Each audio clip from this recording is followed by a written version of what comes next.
Bismillahirrahmanirrahim. Assalamualaikum warahmatullahi wabarakatuh. Alhamdulillah.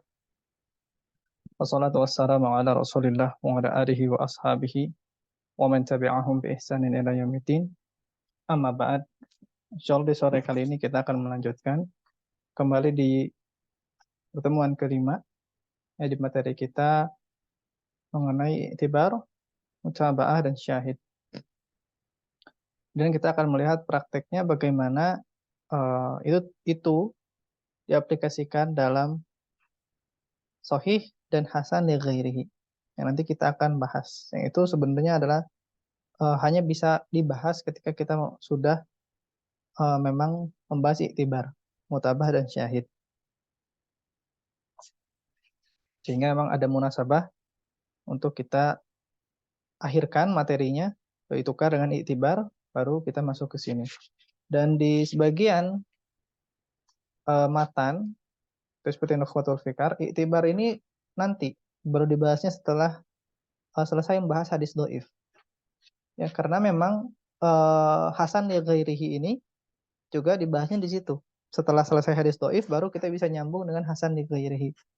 Karena Hasan li ghairihi sendiri itu adalah hadis doif yang dikuatkan oleh jalur lain. Hadis doif yang dikuatkan oleh jalur lain.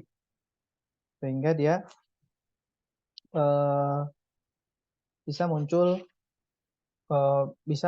bisa difahami, ya, dan jelas gitu pembahasannya. Sekarang kita masuk.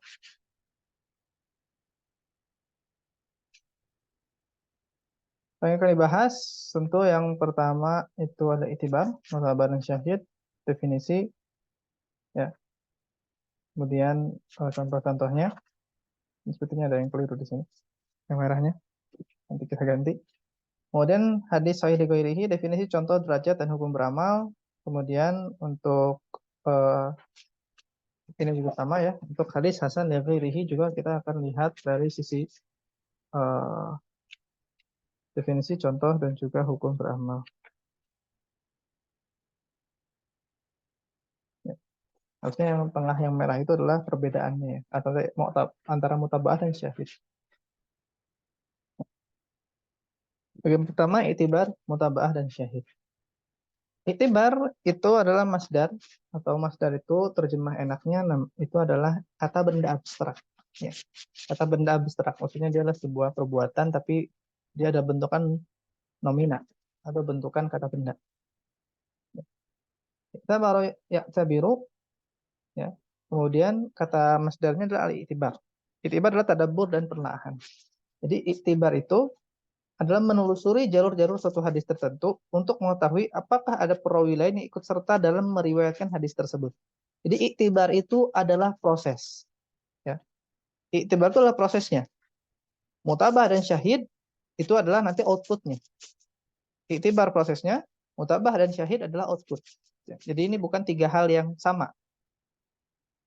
Ya. Jadi iktibar prosesnya, mutabah dan syahid itu nanti yang kita cari. Yang nanti akan jadi output dari iktibar. Ya. Yang nanti iktibar itu juga ada erat kaitannya dengan jam uturuk, ya. Jadi kalau iktibar itu proses penelusurannya dari sisi apa, melihat apakah ada perawi yang sama dari hadis tersebut. Adapun jam uturuk yang nanti ada hubungannya dengan takhrij itu kita kumpulin dulu semuanya. Kumpulin dulu semuanya, nanti baru kita rapihkan dengan takhrij. Nah, setelah itu baru proses iktibar. Iktibar itu berarti nanti harus ada satu hadisnya dulu yang kita cek dari satu jalurnya dulu sebagai jalur utama, boleh kita cari jalur-jalur lain yang nanti kita akan jadikan dia bandingkan sebagai mutabah atau syahid. Ya. Jadi prosesnya itu harus jam uturuk, kemudian kita ya itu merupakan bagian dari proses dari takhrij. Setelah itu baru kita bisa lakukan iktibar, outputnya mutabah dan syahid. Kemudian tujuannya untuk kita lakukan takwiyah, ya, penguatan jalur tersebut, ya, apakah nanti naik atau tetap pada status asalnya. Kemudian mutaba'ah itu adalah masdar dari taba'ah, seperti ini salah. Tabayu tabi'in. Di sini. Ini salah. Situnya di bahasa Arab yang bermakna bersesuaian ya, wafaqo. Maknanya adalah wafaqo atau bersesuaian ya.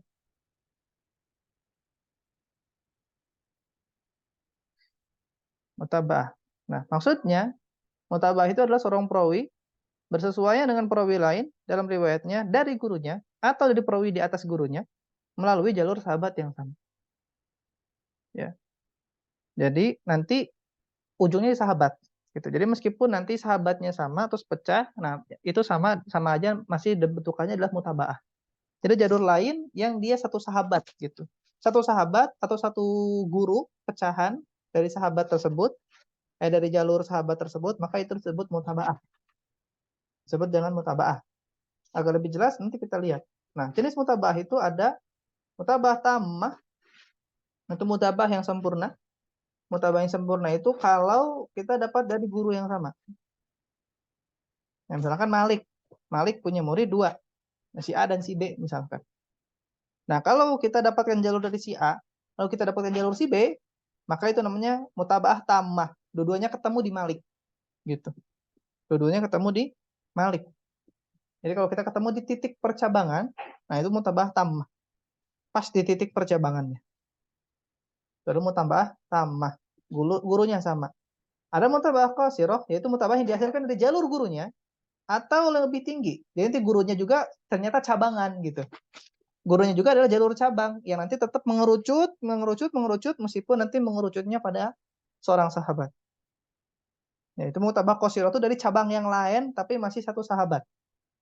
Dari cabang yang lain atau dari cabang yang lain yang dia masih satu sahabat. Itu adalah mutabah qasirah. Nah, mutabah tammah dari guru yang sama. Percabangan dan guru itu titik pecahannya, yang merupakan titik pecahannya, sehingga itu menjadi guru yang sama. Adapun qasirah itu dari cabang yang lain, tapi sahabatnya sama. Gitu. Sahabatnya sama. Nah, contohnya, misalkan dari satu sanad tadi, Malik, Nafi, Ibnu Umar. Sahabatnya Ibnu Umar. Kemudian dari jalur kedua, Ayub, Nafi, Ibnu Umar. Ayub, Nafi, Ibnu Umar. Lalu ketiga, Abdullah bin Dinar dari Ibnu Umar. Abdullah bin Dinar dari Ibnu Umar. Sedangkan Malik meriwayatkan dari Nafi, Nafi meriwayatkan dari Ibnu Umar.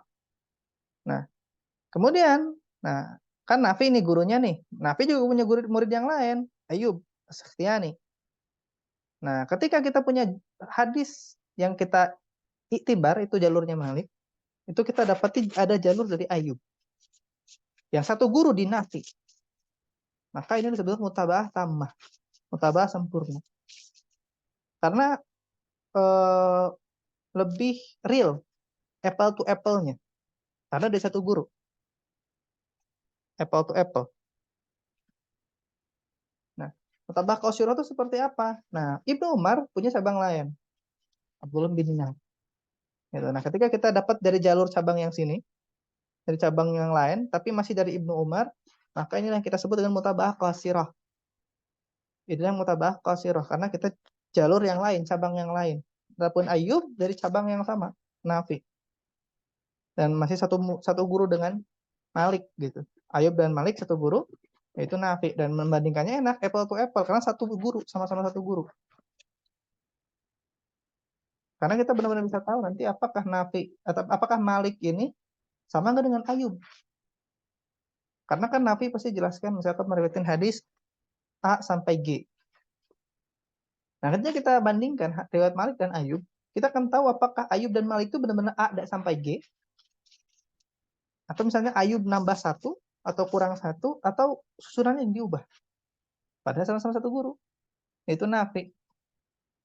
Nah, ketika kita bisa ketika kita membandingkan itu, nah itu bagian nanti dari Dirasatul Asanid yang nanti kita bisa mulai melihat syadz atau nyelenehnya atau berbedanya salah satu perawi dari satu guru yang sama.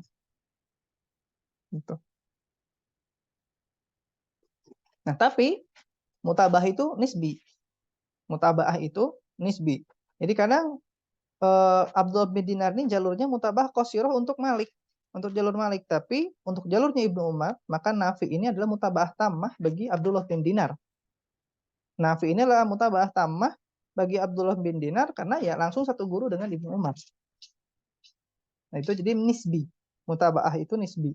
Kadang dia qasirah dari sisi yang lain, kadang dia tammah dari sisi yang lain. Nah, apa bedanya dengan syahid? Apa bedanya dengan syahid? Syahid itu isim fa'il kata syahida yashhadu. Nah, secara bahasa hadis yang semisal dengan hadis yang lain dari lafaz atau maknanya tetapi melalui jalur sahabat lainnya. Sahabatnya beda. Sahabatnya beda. Nah, contohnya jika satu hadis ada hadis Ibnu Umar tadi, ternyata kita dapat jalur dari Abu Hurairah misalkan. Nah, maka jalur Abu Hurairah ini kita sebut dengan syahid. Penguat gitu, benar-benar yang menjadi syahid. Saksi bagi jalurnya Ibnu Umar. Contohnya kita lihat tadi yang seperti ini. Dari Alik, Nafi, Ibnu Umar. Nah, Ibnu Umar kan sampai ke Nabi. Nah, ketika kita dapat jalur Abu Hurairah, maka ini adalah syahid. Nah, kalau antum lihat, ini seperti hadis apa? Ada yang bisa jawab? Kira-kira ini mirip hadis apa? Hadis yang seperti ini periwayatannya. Ditinjau dari sisi jalur.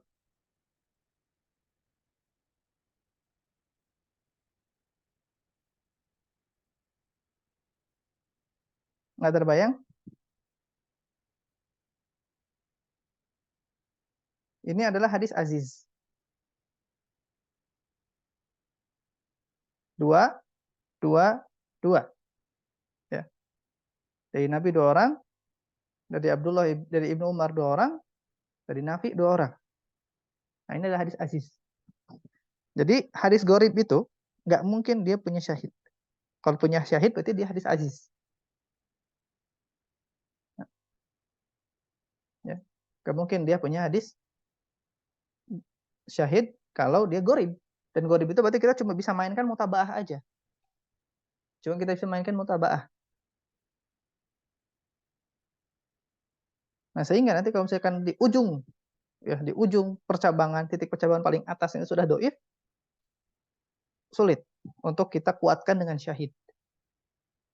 Kalau kita tahu ini hadisnya ternyata gharib. Sehingga kalau misalnya di titik percabangan paling atas dekat ke sahabatnya sudah doif, biasanya ke bawahnya udah sulit untuk kita mau kuatkan dengan mutaba'ah manapun.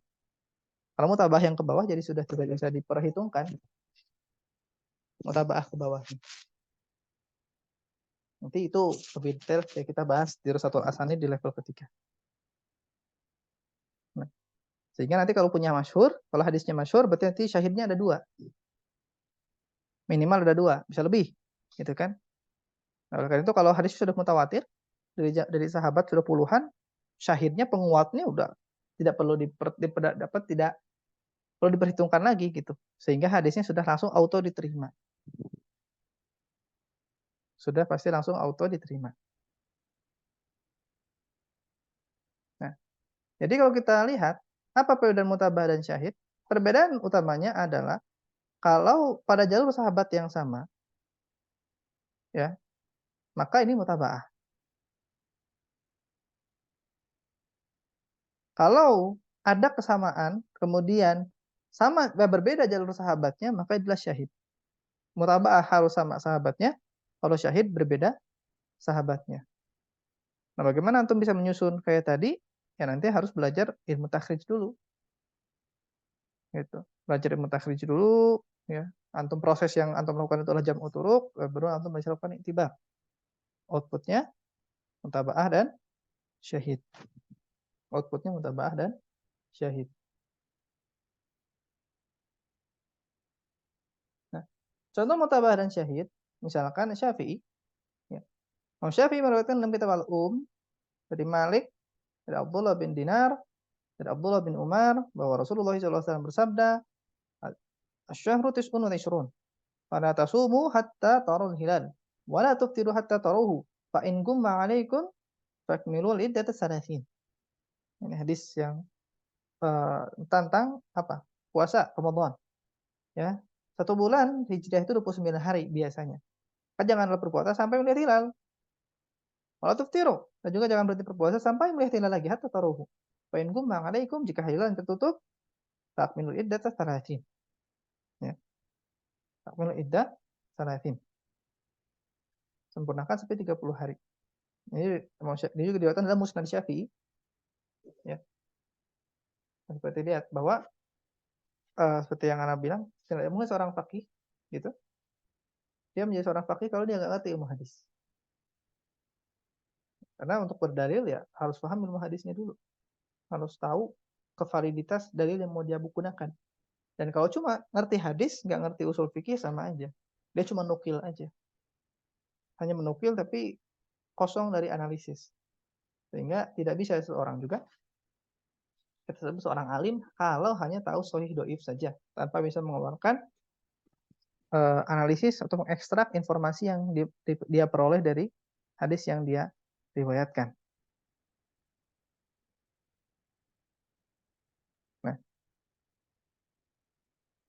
kemudian maka kita akan tahu setelah jam uturuk, ya, setelah kita kumpulkan jalur-jalurnya, ini antum nggak akan, ini nggak ada di buku antum.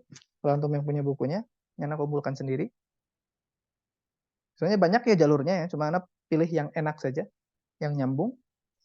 Sanad yang pertama itu adalah Bukhari dari Abdullah bin Maslamah, dari Malik, dari Abdullah bin Dinar, dari Abdullah bin Umar. Ini sanad pertama, riwayat Bukhari. Kemudian sanad kedua itu Ibnu Khuzaimah meriwayatkan dari Asim bin Muhammad, dari ayahnya itu Muhammad bin Zaid, dan dari kakeknya itu Abdullah bin Umar. Kemudian sanad ketiga Sayyid Muhammad bin Abdullah bin Yazid, Sufyan, Amr bin Dinar, Muhammad bin Hunain dari Ibnu Abbas. Ya. Dari Ibnu Abbas. Gimana? Nah, kita lihat sanadnya. Pertama, Syafi'i meriwayatkan hadis tersebut dari Imam Malik. Ya. Kemudian Imam Malik meriwayatkan dari Abdullah bin Dinar. Abdullah bin Dinar meriwayatkan dari Ibnu Umar. Nah, ini adalah hadis yang mau kita cek. Kita sedang mengecek ini dengan proses iktibar. Dengan proses iktibar namanya. Ingat, ini yang menjadi sanad utama yang mau kita cek. Satu jalur. Ya. Jadi yang kita bahas biasanya dari awal sampai akhir tuh, sanad tuh satu dulu. Satu dulu. Kalau satu sanad ini sudah sahih, selesai. Kita nggak akan cek yang lain. Tapi kalau misalnya hadisnya dhaif atau hasan, mau kita naikin derajatnya, maka kita akan jam'u turuq, kita kumpulkan. Sehingga kita bisa naikkan derajatnya. Nah, kita sudah dapat jalur ini sanad pertama kita. Nah, kita cari sanad lain. Oh, ternyata dari jalur Bukhari. Oh, ini ke Nabi dulu ya. Nabi. Dari Ibnu Umar sampai Nabi. Nah, ternyata dari jalur Bukhari itu kita temukan ada mutaba'ah lewat Abdullah bin Maslamah yang satu guru dengan Malik. Satu guru dengan Syafi'i pada Imam Malik, ya. Abdullah bin Maslamah satu guru dengan Syafi'i pada Imam Malik. Sehingga jalur Bukhari atau sanad Bukhari ini kita sebut mutaba'ah tammah. Mutaba'ah tammah karena dia satu guru Abdullah bin Maslamah dengan Imam Syafi'i pada Imam Malik. Ya. Nah, kemudian kita butuh jalur lain. Nah, kita cari jalur lain. Nah, Ibnu Khuzaimah meriwayatkan dari Asim bin Muhammad, dari Muhammad bin Zaid sampai jalurnya Ibnu Umar. Nah, ini jalur lain nih. Tapi satu sahabat, cabang lain satu sahabat. Ya, ingat. Cabang yang sama satu sahabat, cabang yang lain satu sahabat. Kalau yang tadi mutabah tamah, maka ini adalah mutabah qasirah. Ini adalah mutabah qasirah. Itu jalur. Nah, kalau sudah ada 2 jalur, berarti kita sudah punya 3 sanad. Ini kita punya 3 sanad nih. Yang kalau ulama zaman dulu bilangnya ini adalah 3 hadis. Sehingga mereka kalau hafal 3 sanad ini, mereka punya 3 hadis namanya. Gitu. Mereka punya 3 hadis. 3 hadis yang berbeda. Nah, ini kalau sudah punya 3 aja, kalau jalurnya yang satu sudah bagus, udah itu bisa saling menguatkan. Ternyata nggak cukup, kita masih butuh syahid. Syahidnya dari riwayat Nasa'i. Nasa'i meriwayatkan dari Ibnu Yazid, dari Sufyan, dari Ammar bin Dinar, dari Abu Hunain, dari Ibnu Abbas sampai kepada Nabi Shallallahu Alaihi Wasallam. Maka jalurnya An-Nasai inilah yang kita sebut sebagai syahid. Inilah yang kita sebut sebagai syahid. Jalurnya Imam Syafi'i. Jadi Imam An-Nasai. Afwan. Sehingga kalau kita lihat Imam Syafi'i ketika meriwayatkan Fakmilul Iddat Thalathin itu tidak sendirian. Ada jalur-jalur yang lain. Ibnu Khuzaimah, dari Bukhari, juga dari An-Nasai. Sehingga pendapat ya fikih yang menyatakan bahwa kalau hilal tidak terlihat, kemudian dia sempurnakan ya menjadi 30 hari Sya'ban, maka hadisnya ini dibawakan oleh banyak ulama. Gitu. Meskipun Abdullah bin Umar ya, kalau tidak salah dia punya definisi maksudnya adalah fakmilu ay fak jadi maksudnya ini pendapat dalam salah satu pendapatnya Madzhab Hambali bahwa kalau misalkan dia cerah ya, kemudian tidak terlihat hilal nanti apa definisi yaumus syak dalam Madzhab Hambali. Ya, kalau dia cerah tidak terlihat hilal maka besok anggap puasa. Ya, besok anggap puasa. Ya, nanti dipecah yaumus syak dalam Madzhab Hambali itu beda. Yaumus syaknya ada definisi tersendiri.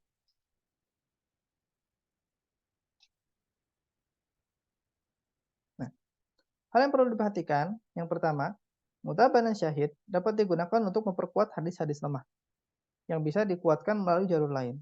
Jadi harus hadis lemahnya ini bisa dikuatkan. Sehingga nanti di pertemuan selanjutnya, di dua pertemuannya, kita setkan dua pertemuan, itu kita akan membahas jenis-jenis hadis lemah. Mana yang lemahnya ringan, mana yang lemahnya parah sekali, sehingga tidak bisa dikuatkan. Secara umum, yang lemahnya ringan itu kalau dia berkaitannya dengan jalur, dengan sanad. Sanadnya terputus, ada inqita'. Kalau sanadnya inqita' dan kita bisa temukan yang bersambung dan dia nanti perawinya tidak bermasalah, nah biasanya itu bisa kita kuatkan. Tapi kalau dia sudah kena perawinya, nah, perawinya sudah kena, nah ini kalau dia cuma sekedar lupa-lupa, ini nggak mesti selamat. Tapi kalau sudah kena di misalkan sudah kena di bagian adalah, bisa dia fasik, misalkan dia pembohong, nah ini biasanya udah tidak bisa diselamatkan hadisnya. Dia termasuk hadis-hadis lemah yang lemah sekali. Jadi mau ada mutaba'ah sebanyak apapun, ini sulit biasanya untuk dikuatkan. Karena bisa mutaba'ahnya juga lemah sekali. Yang kedua, mutaba'ah dan syahid ini bisa sahih, gitu. Bisa hasan, bisa juga dhaif, yang ringan. Bahkan mutaba'ah dan syahid ini bisa juga lemah sekali, sehingga malah tidak bisa dikuatkan maupun menguatkan. Jadi bisa aja yang tadi jalur-jalur yang kita kumpulkan semua, itu ternyata tidak bisa menguatkan sama sekali. Tidak bisa menguatkan sama sekali. Karena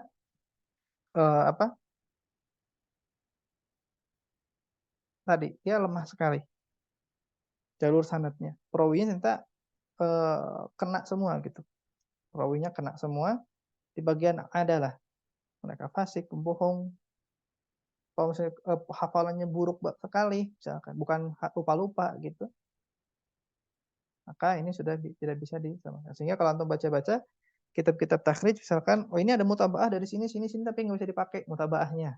Istilahnya begitu. Karena perawinya bermasalah ABCD. Gitu. Nah, kalau nyambung, jadi biasanya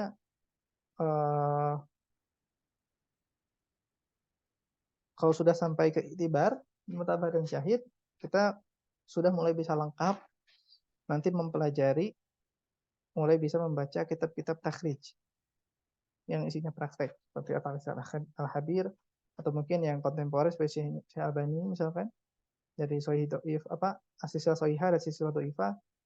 Nah, kalau antum sudah paham konsep iktibar, mutaba'ah dan syahid, itu antum sudah mulai bisa baca itu full, faidahnya bisa diambil. Mulai full gitu. Nah, baru nanti ada masalah jarh wa ta'dil, ada diskusinya, nah itu yang lain. Jadi kalau sudah mulai ke sini baru mulai nyambung semua. Baru mulai bisa nyambung. Nah, kalau belum dapat itibar, mutabah dan syahid itu biasanya belum terlalu nyambung meskipun sudah belajar jarh wa ta'dil. Meskipun sudah belajar jarh wa ta'dil. Jadi kalau harus tahu ini dulu. Dan kalau mau praktek sendiri, nah itu harus belajar konsep takhrij. Jadi urusat asani. Kalau cuma sekedar mau baca, maka biasanya nanti udah masuk ke jarh wa ta'dil dan itibar, mutabah, syahid udah selesai. Antum bisa baca. Dan faidahnya bisa maksimal. Tapi kalau mau benar-benar praktek, maka harus belajar sampai takhrij, sampai durasatul asani. Karena kita masuk bagian yang kedua. Ini hari ini kita pendek ya materinya. Karena tadinya masukin doif tapi nggak enak ya kepotong. Jadi selesaikan di sini. Nanti kita akan lanjut di doifnya nanti di pekan depan. Nah, hadis sahih li ghairihi. Sahih li ghairihi itu adalah hasan li dzatihi yang memiliki jalur-jalur lain. Nah, jalur-jalur lainnya antum sudah lihat tadi. Bagaimana ngebayangin maksud dari jalur-jalur lain.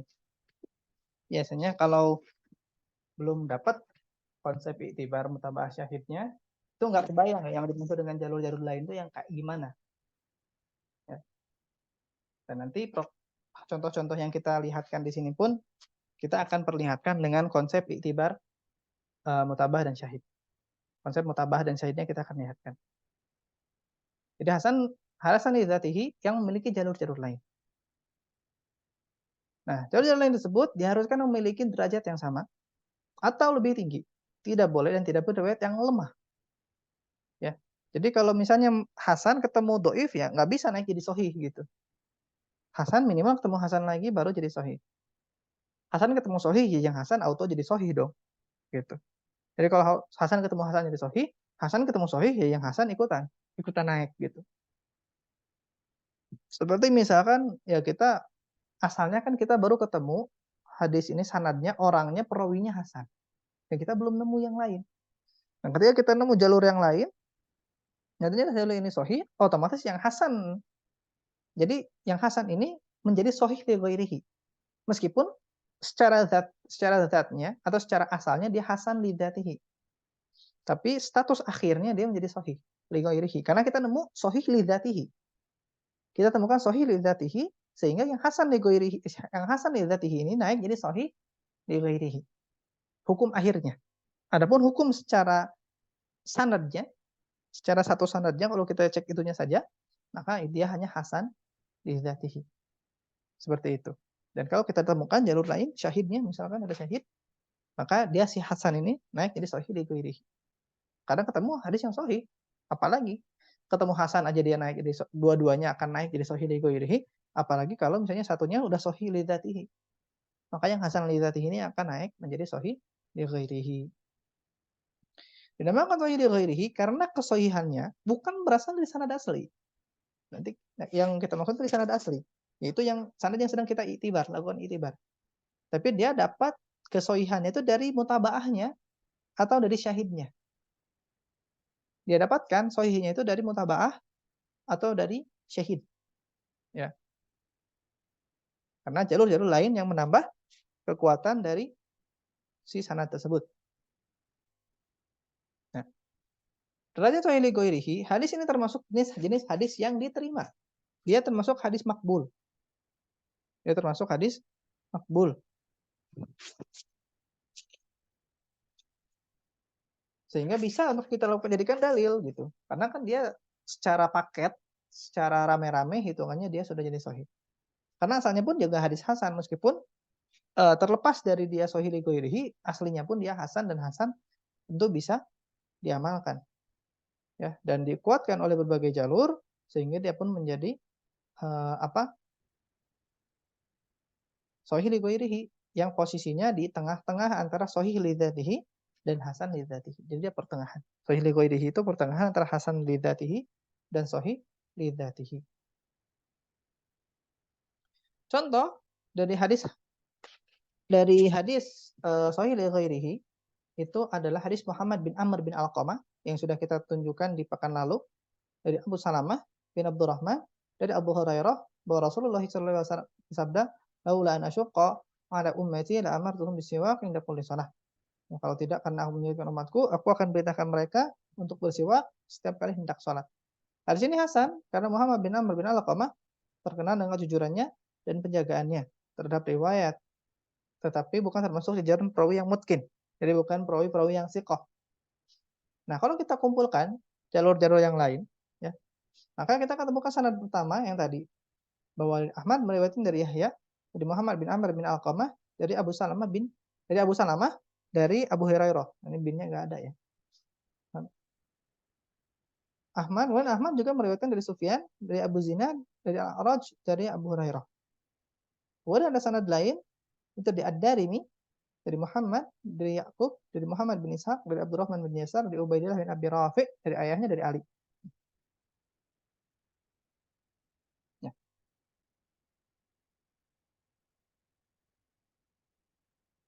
Ahmad memiliki jalur dari Yahya, dari Muhammad bin Amr, dari Abu Salamah, dari Abu Hurairah, sampai Nabi SAW. Ini sanad kita.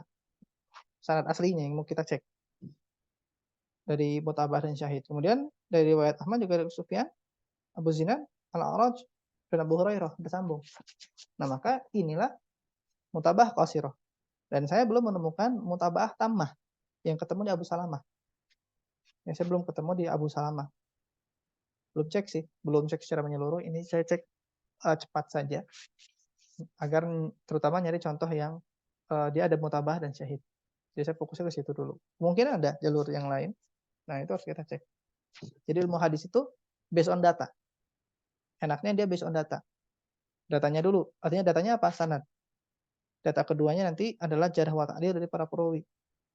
Data ketiganya ilal kalau ada. Jadi ilmu hadis itu scientific. Scientific. Dan ilmu dan Islam itu ya, agama yang sangat scientific sebenarnya. Semuanya ada metodenya dan semuanya harus ada datanya. Ada datanya. Kemudian kita menggunakan data tersebut, kita ekstrak sehingga kita akan munculkan suatu hukum akhir. Nah, hukum akhir. Jadi nggak bisa seorang asal berbicara pada bukan kaidahnya, bukan bidangnya.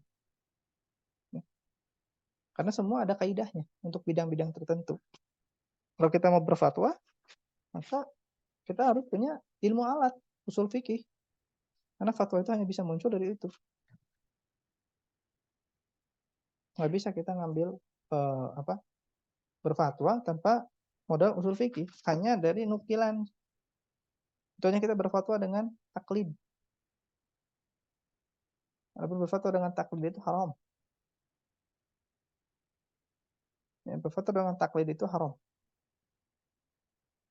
Kalau cuma asal nukilkan, kemudian kita kasih tahu hukumnya. Sehingga dalam madzhab Hambali, ketika memang sudah tidak ada mujtahid, maka dibolehkan untuk berfatwa dengan taklid secara darurat, kemudian daruratan, dan itu tidak boleh disebut fatwa. Istilahnya kita sebut dengan ikhbar, mengabarkan saja. Dan itu harus dan dia hanya boleh menukilkan bahwa dulu kasusnya seperti ini, hukumnya ini. Mungkin bisa dengan itu. Sehingga kita tidak boleh, ya, karena kalam ulama bukan dalil, sehingga kita tidak bisa menghukumi suatu kasus hanya dengan membawakan kalam ulama. Itu namanya taklid. Menukil kalam ulama itu taklid. Oke, sudah lepas dari taklid, dia bawakan data primer. Data primer itu apa? Al-Quran dan Sunnah. Bagaimana mengekstrak informasi dari situ? Pakai usul fikih. Kaidah-kaidahnya ada. Nah, kalau kita malah menggunakan kalam syekh, kemudian kita turunkan jadi hukum-hukum tertentu, maka itu namanya taklid. Itulah metode yang memang boleh ya digunakan bagi orang-orang yang muntasib, bagi orang yang mereka berintisab pada madhab tertentu. Itulah bagaimana madhab fikih dikembangkan. Salah satu metodenya itu, nggak itu saja. Jadi misalkan dari kalam Imam Ahmad seperti apa, maka kemudian kita turunkan dari kalam Imam Ahmad itu berbagai hukum. Karena kita yakin Imam Ahmad berfatwa tidak mungkin tanpa dalil. Itu pasti dengan dalil. Sehingga kita pun tinggal menurunkan hukumnya dari kalam Imam Ahmad. Inilah yang istilahnya kita sebut sebagai takhrij dalam ilmu usul fikih. Jadi takhrij dalam ilmu usul fikih itu dia mengekstrak hukum. Dia mengekstrak hukum dari kalam imam. Itu kita sebut dengan takhrij. Walaupun takhrij dari ilmu hadis itu kita mengumpulkan jalur hadis ya dari berbagai sumber primernya untuk kita cek nanti kesohihannya. Jadi takhrij itu ada beberapa, jadi istilahnya masing-masing. Nah, kita kembali ke sini. Nah, kalau kita punya jalur dari ini, kemudian dari Muhammad, dari Yakub, dari Ibnu Ishaq, dari Abdurrahman bin Yasar, dari Ubaidillah, dari Abu Rafiq, ini sahabat, dari Ali, itu sahabat, dan dari Nabi. Makanya dia adalah syahid. Nah, jadi kita sudah dapatkan jalurnya, gitu kan? Kita sudah dapatkan jalur ini, maka ini saling menguatkan sehingga menjadi hasan.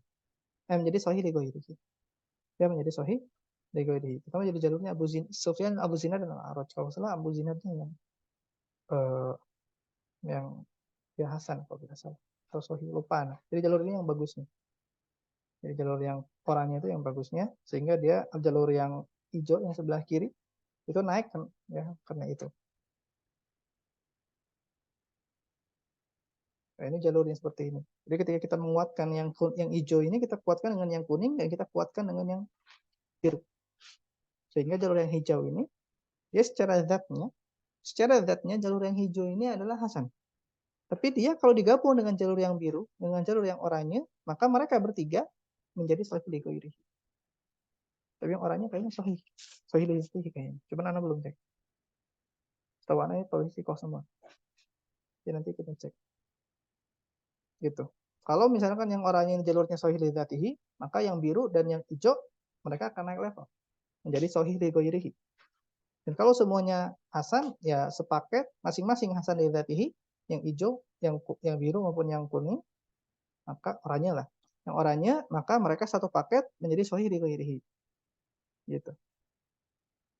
Itulah konsep sahih li ghairihi. Ketika tiga-tiganya itu bergabung dan mereka sepaket statusnya sebagai sahih li ghairihi. Kita lanjut. Nah, hasan li ghairihi itu adalah hadis dhaif ya dengan kelemahan yang ringan. Yang memiliki jalur-jalur dan yang memiliki jalur-jalur lain dan saling menguatkan. Nah, contoh hadis yang ringan kelemahannya adalah hadis mursal. Ya. Hadis namanya ada perawi mastur, perawi yang belum dikenal. Mastur itu berarti dia nanti belum diketahui keadaannya, dobetnya adalahnya. Perawi yang buruk hafalannya sayul hifad, ya, bukan hafalannya rusak, tapi buruk hafalannya dia lupa-lupa gitu, salah-salah. Kemudian semisalnya. Jadi lebih kepada ringan, kesalahan perawi yang ringan atau dari sanadnya terputus. Adapun perawi yang biasanya yang kita doifnya berat itu kalau perawinya sudah tertuduh berdusta, yang saya bilang, kemudian dia mungkin dia fasik ya, atau dia matruk karena hafalannya rusak gitu dan semisal. Zaman hadis Legoiri, Hasan Legoiri karena kehasanannya bukan berasal dari sanad asli seperti tadi ya yang dimiliki oleh hadis tersebut, tapi ada jalur-jalur lain ya, yang menambah kekuatannya ya, karena ditambah kekuatannya. Hasan Legoiri itu di bawah Hasan Lidati tapi lebih tinggi dari Taif. Dan Hasan Legoiri ini masuk ke dalam jajaran hadis yang bisa dijadikan dalil. Seperti Sahih dan Hasan Lidati. Sebagian ulama menggunakannya hanya untuk fadhil amal. Kecuali jalannya banyak sekali dan diamalkan dari masa ke masa dan memiliki syahid dan hadis sahih dari Al-Qur'an. Jadi syahidnya itu bisa. Nah, jadi ada salah satu metode dari para ulama yang mereka menggunakan hadis dhaif itu kalau syahidnya itu berupa Al-Qur'an. Ayat Al-Qur'an yang semakna dengan hadis itu. Ada metode syahid yang seperti itu. Kalau tidak salah itu metodenya Ibnu Jarir. Metodenya Ibnu Jarir. Kalau ulama yang tapi ada, karena lupa ya. Nanti silahkan dicek. Jadi metode menguatkan hadisnya itu ada yang unik, salah satunya dengan ayat Al-Quran. Nah, atau diamalkan, gitu. Jadi hadis dhaif tapi diamalkan, yukmal, dia diamalkan. Nah itu kalau antum mau tahu hadis dhaif yang diamalkan, seperti yang Anda bilang, cek di Sunan Tirmidzi. Banyak sekali Imam Tirmidzi bilang hadis dhaif wa alaihi amal. Hadisnya dhaif tapi diamalin, gitu. Dan Ibnu Rajab pernah menyatakan bahwa dalam kitab apa? Tapi Ibnu Rajab menyatakan bahwa terkadang satu hadis sahih tapi tidak diamalkan. Karena satu hadis itu sahih tapi tidak diamalkan. Jadi hadis itu sahih belum tentu harus diamalkan. Karena pengamalan itu siapa yang lebih tahu? Salaf. Salaf itu lebih tahu. Jadi kita jangan baru tahu bahwa hadis dhaif itu jangan diamalkan, tapi kok salah mengamalkan, itu lebih kuat. Karena salaf lebih paham daripada kita. Dan itu juga hadis sahih, apakah hadis sahihnya diamalkan? Belum tentu, lihat salaf. Salaf ada yang ngamalin nggak hadis itu? Kadang bisa jadi hadis itu ditinggalkan oleh para salaf, hadis sahih itu ditinggalkan, karena mungkin mansuh, dianggap terhapus. Dianggap terhapus, sudah nggak ada lagi hukumnya. Dan hadis dhaif ini kenapa diamalkan? Karena ada pendukung, ada qarain. Yang mungkin kita nggak sampai kepada kita, korinahnya. Tapi itu sudah diamalkan oleh para salaf.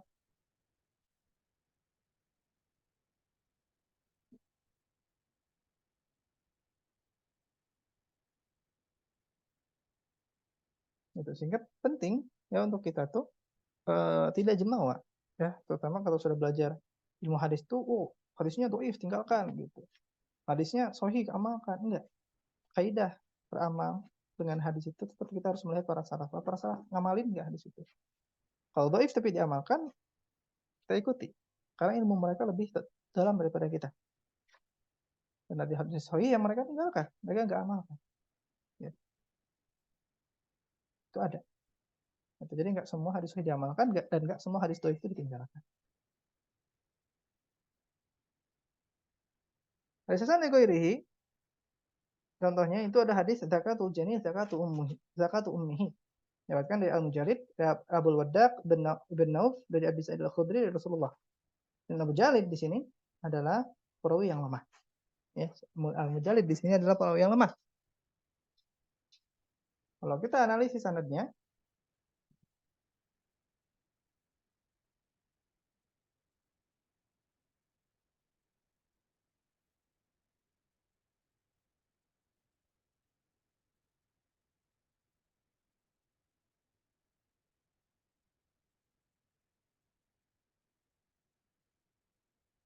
kalau kita analisis sanad pertama itu Ibnu Abi Syaibah meriwayatkan dari Hafiz, dari Al-Mujalid, dari Abdul Waddaq, dari Abi Nauf dan Abu Sa'id Al-Khudri. Yang riwayat ini juga diriwayatkan oleh Abu Dawud, Tirmidzi, ya, dan Ibnu Majah kalau tidak salah. Jadi kita akan pakai sanad Ibnu Abi Syaibah di sini. Kemudian ada Ahmad, juga meriwayatkan dari Abu Ubaidah, dari Yunus bin Abi Ishaq, dari Abu Al-Waddaq, Jabir bin Auf, dan dari Abu Sa'id Al-Khudri. Terus sanad ketiga Abu Ya'la. Abu Ya'la di sini Al-Musili ya, bukan Abu Ya'lanya apa? Madzhab Hambali bukan. Ya Abu Ya'la Al-Musili, beliau punya musnad Abu Ya'la. Memang enggak terlalu terkenal ya. Zuhair dari Waqi, dari Ibnu Abi Layla, dari Atiyah Al-Awfi, dan dari Abu Sa'id Al-Khudri. Kemudian sanad keempat dari Ibnu Al-Jad, ada Harun dari Al-Hasan bin Bishar bin Salim, dari Zuhair, dari Abu Az-Zubair, dan dari Jabir.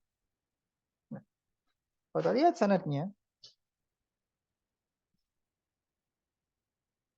kita lihat sanadnya, maka Ibnu Abi Syaibah meriwayatkan dari Hafiz, dari Abu Mujalid, ini yang perawi kita yang lemah, dari Abu Al-Waddaq, dari Abu Sa'id Al-Khudri.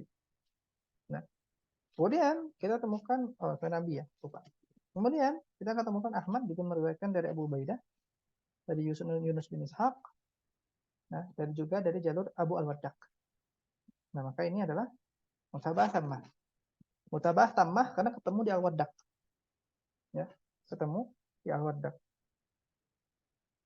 Kemudian Abu Ya'la meriwayatkan dari Zuhair, dari Waqi, dari Ibnu Abi Layla, dari Atiyah Al-Awfi, dan ini bertemu di Abu Sa'id Al-Khudri. Sehingga jalur ini yang beda cabangnya, ini adalah mutaba'ah qasirah. Nah, ini adalah mutaba'ah qasirah untuk hadisnya Abu Jalid. Nah, Ibnu Al-Jad juga meriwayatkan dari Harun, dari Al-Hasan bin Salim, dari Zuhair, dari Abu Az-Zubair, dari Jabir, sampai Nabi SAW, yang ini adalah kita sebut sebagai syahid.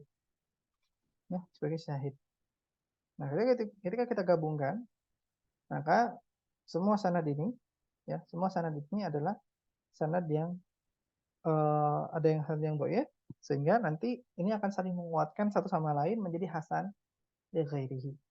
Menjadi hasan li ghairihi. Nah, yang kita lihat kan jalurnya mujalid, tidak berbedak. Kemudian kita dapat dari jalur yang lain, kita dapat dari jalur yang lain, yang oranye, kemudian dapat juga jalur yang biru. Kumpulkan semuanya, maka kita dapatkan hasan li ghairihi. Hal yang perlu diperhatikan adalah pertama, menguatkan satu jalur dengan jalur yang lain, ya, yang telah tercatat prakteknya oleh para imam ahli hadis seperti Imam Tirmidzi mempopulerkan istilah hasan. Yang dimaksudnya adalah hasan li ghairihi. Termasuk hadis yang tadi kita bahas, zakatul jadin zakatu ummihi. Imam Tirmidzi mengatakan dalam sunannya bahwa hadisnya hasan. Terus beliau mengatakan bahwa hadis ini memiliki syahid dari riwayat Jabir, Abu Hurairah, dan juga dari jalur-jalur sahabat yang lain. Beliau menyatakan seperti itu, bahwa inilah yang para ulama juga sering. Terutama tadi At-Tirmidzi yang paling sering. Jadi At-Tirmidzi itu kadang kalau sudah meriwayatkan itu hadis, beliau mengatakan wanah wihi dari fulan, dari fulan, dari fulan, dari fulan, dari fulan. Nah, itu kadang mutabaah, kadang itu adalah syahid. Jadi beliau biasanya mana Imam Tirmidzi ketika meriwayatkan hadis itu, beliau bawakan dulu hadis asalnya dari fulan, dari fulan, dari fulan, isi hadisnya. Nah, kemudian setelah itu beliau cuma bawain kayak sanadnya aja. Wan fulan, fulan, fulan, fulan, fulan, nawahu. Fulan, fulan, fulan, fulan, fulan, misluhu. Gitu. Jadi beliau nggak bawakan lagi matannya. Jadi cuma bawakan sanad yang itu adalah mutabaah atau syahid dari hadis tersebut. Jadi hadis yang sudah beliau bawakan di atasnya. Nah, ini juga ada di beberapa perawi lain. Di beberapa perawi lain. Adapun kalau Bukhari dan Muslim seperti yang sudah kita bahas, nah, kadang mereka bawakan lengkap dengan sanadnya, lengkap dengan matannya. Jadi hadis asalnya, nah kalau dia di Bukhari Muslim, hadis asal ini adalah perawi-perawi yang sudah top, markotop, sudah paling oke, nggak cacat. Nah, kadang di beliau ini bawakan mutabaah gitu. Dari hadis dari jalur lain, sanad lain yang perawinya mungkin bermasalah. Yang perawinya mungkin bermasalah, mungkin ada yang bilang dhaif, ada yang bilang hasan. Nah, di sini biasanya perawi-perawi yang dikritik dalam Bukhari Muslim itu di sini. Ketika beliau bawakan mutabaah untuk hadis asalnya yang merupakan udah sahih, kalau hadis asalnya udah pasti sahih. Nah, yang lanjutannya mutabaahnya ini yang kadang hasan hadisnya. Kemudian ada yang mengatakan mungkin dhaif gitu. Karena perawi-perawi yang bermasalah. Perawi-perawi bermasalah di Sahih dan Sahih Bukhari Muslim itu bukan pada perawi hadis asal, tapi perawi yang dijadikan mutabaahnya. Berarti yang dijadikan mutabaah. Ibnu Hajar menyebutkan bahwa kriteria hadis yang cocok untuk menguatkan jalur lainnya, itu dia berkata, penjelasan tokoh ini adalah ada kemungkinan yang sama kuat antara makbul dan mardud.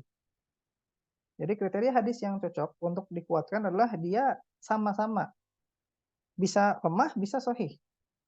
Dan ini juga yang ihtimal yang digunakan oleh para ulama kenapa hadis dhaif itu bisa diamalkan. Karena ada ihtimal makbul. Ada ihtimal makbul. Ada kemungkinan dia hadisnya benar. Meskipun ada kemungkinan dia hadisnya salah. Sehingga kalau ada asal sanadnya yang semakna dengan hadis dhaifnya diamalkan. Karena sisi makbulnya terangkat. Ya, kemungkinan kan bisa dipakai. Karena kan ada yang semakna gitu. Meskipun nggak cocok buat mutabaah misalkan. Tapi bisa dipakai. Nggak cocok buat sahid, tapi bisa dipakai. Kadang sebagian mengatakan tetap itu bisa disyahid, tapi tidak menaikkan derajatnya. Dia ada syahid dari jalur lain katanya. Tapi hadisnya tetap dhaif. Nah, inilah hadis yang bisa menguatkan hadis lain. Apabila kemungkinan yang ditolak yang lebih kuat, maka tidak bisa menguatkan. Seperti hadis yang tadi tertuduh berdusta, dia matruk, ya, dia pembohong dan lain-lain. Kemudian persoalan menguatkan hadis dengan jalur lain ini merupakan bagian dari ilmu yang paling sulit dan paling rumit. Bahkan ada buku-buku khusus ya merangkum bagaimana kaidah menguatkan jalur. Salah satunya untuk yang kontemporer itu ada tulisannya Syekh Thorik Iwadullah tentang kaidah-kaidah menguatkan hadis. Ada kaidah-kaidah menguatkan hadis. Satu buku khusus. Satu buku khusus. Dan ini nanti semuanya menggabungkan antara dirasat asani, takhrij itu digabung dalam kaidah-kaidah itu. Jadi kita tidak baru belajar mutabaah dan syahid kemudian kita langsung praktek, enggak. Banyak kaidah yang harus kita lakukan. Ini baru kayak pintu gerbangnya aja. Baru tahu belajar konsep umumnya dulu. Ketika kita mau masuk ke nyebur ke kolamnya atau nyebur ke medannya, maka kita masih butuh banyak sekali bekal. Ya. Terutama nah sekarang adalah waktunya untuk mulai kita membaca kitab-kitab takhrij gitu. Yang praktek seperti Silsilah Dhaif, mungkin yang punya Albani, Syekh Albani, kemudian ada yang klasik, misalkan ada Takhrij Habir karya Ibnu Hajar, lebih klasik lagi yang hampir menjadi umdah kitab takhrij hukum itu adalah Nasbur Rayah karya Zuhairi.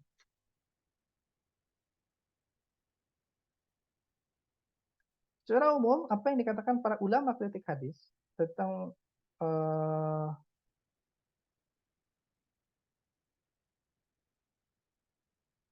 secara umum apa yang dikatakan oleh para ulama kritik hadis, ulama ahli naqd sebetulnya, tentang menguatkan hadis. Jadi dengan jalan lain, jika jalur hadis itu sendiri. Jadi sini hadisnya itu kemudian dikuatkan oleh jalur-jalur yang lain. Namun jika hadisnya tuh beda-beda, hadis lemahnya, maka ini nggak bisa kita masukkan dikuatkan gitu. Karena hadisnya udah beda. Jadi menguatkan hadis itu kalau hadisnya satu makna. Apalagi kalau satu jalur kayak tadi, dia mutabaah gitu. Yang kita cari itu mutabaah. Biasanya kita yang cari pertama kali adalah mutabaahnya dulu, baru syahid. Karena syahid itu lebih susah nyarinya, karena beda sahabat. Tapi yang lebih mudah tuh kita nyari mutabaah dulu. Karena dia kan misalnya satu guru, kita tinggal trace aja. Nanti kita tinggal trace murid dia punya guru siapa, punya muridnya siapa, nah murid-muridnya ada nggak sih yang riwayatkan hadis ini dari dia.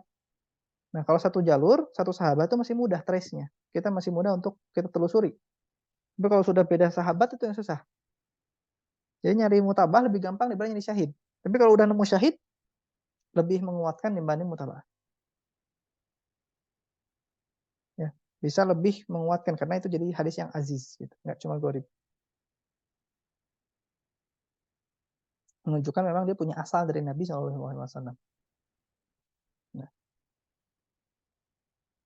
meskipun hal tersebut tidak mencegah hadis-hadis tadi untuk digunakan sebagai alat dalil jika disertai pertimbangan lain. Maksudnya, meskipun hadis-hadis ini lemah, tidak bisa dikuatkan, tapi bisa tetap dijadikan dalil kalau ada pertimbangan lain. Kalau ada pertimbangan lain yang menguatkan hadis tersebut, yang bisa kita pakai. Ya, yang bisa kita pakai. Kalau fikum, segitu dulu sedikit ya untuk materi sore ini. Kita akan lanjutkan kembali di pekan depan dan pekan depannya untuk dua pertemuan tentang hadis dhaif. Ya, dan ancang-ancang kemungkinan mungkin di akhir tahun kita akan libur. Ya. Kemungkinan libur karena ada daurah. Jadi nanti mungkin akhir tahun itu kita akan libur. Ya, nanti kita lihat tanggal 24 ya, kalau tidak salah. Daurah tanggal 24. Ya, 24 Desember startnya. Jadi nanti kita libur. Semoga nggak kena 2 minggu, nggak kena 2 hari. Ya. Ini kita tutup dulu. Dan sekarang kita akan masuk ke sesi pertanyaan.